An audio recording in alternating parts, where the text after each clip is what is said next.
Novostroykani ko'rib chiqamiz. 45 kvadrat. 2 xona qilganlar, qarang. Mana bu eshigimizdan kirib kelamiz. Prixojniy mebelchamiz bor. Xo'p, 3-qavatda joylashgan 2 xonalik 45 kvadrat Novostroyka. To'g'rimizda sanuzel birlashgan. To'liq kafelda, marhamat.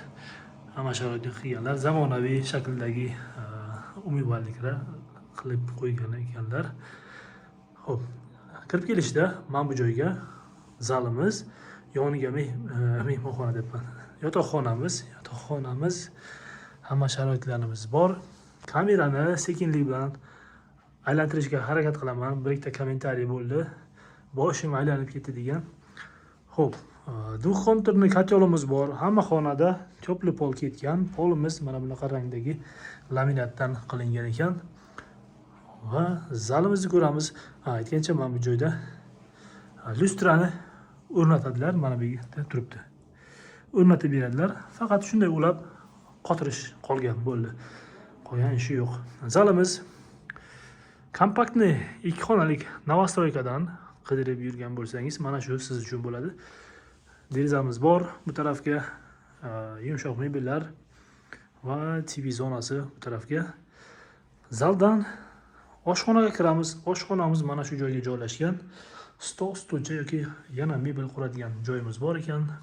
Kerakli texnikalar, marhamat. Derazamiz bor. Bu oshxona uchun juda muhim. Mana bu derazamiz boyagi yotoqxonamizning derazasi bo'ladi. Burchakda aytgancha 2 kontrlik kotelimiz mana shu yerga. Marhamat. Nemetskiy yaxshisidan qo'yganlar. Sagyano hududi, orientir med kollej bo'ladi. Samarqand shahrida joylashgan 3-qavatda 2 xonalik kompaktli kvartirachamiz. 45 kvadrat, narxini 54 ming deyaptilar. Savdosi bor.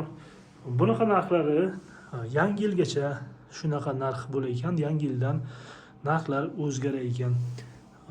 Qurilishda ham yangilik bo'ladi. Mana shu sabab hozircha ulgurgan shu narxga oladi, ulgurmagan yangi yildan keyin narxlar o'zgaradi degan gapni aytdilar.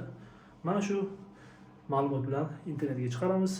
Yangi yildan keyin narxlari o'zgarsa, xafa bo'lmaysizlar. Sharoitlar ko'chadagi, ya'ni O'zbekiston davlatidagi shart-sharoitlar uslubiga o'zgaryapti. Keyingi videolarimizda ko'rishguncha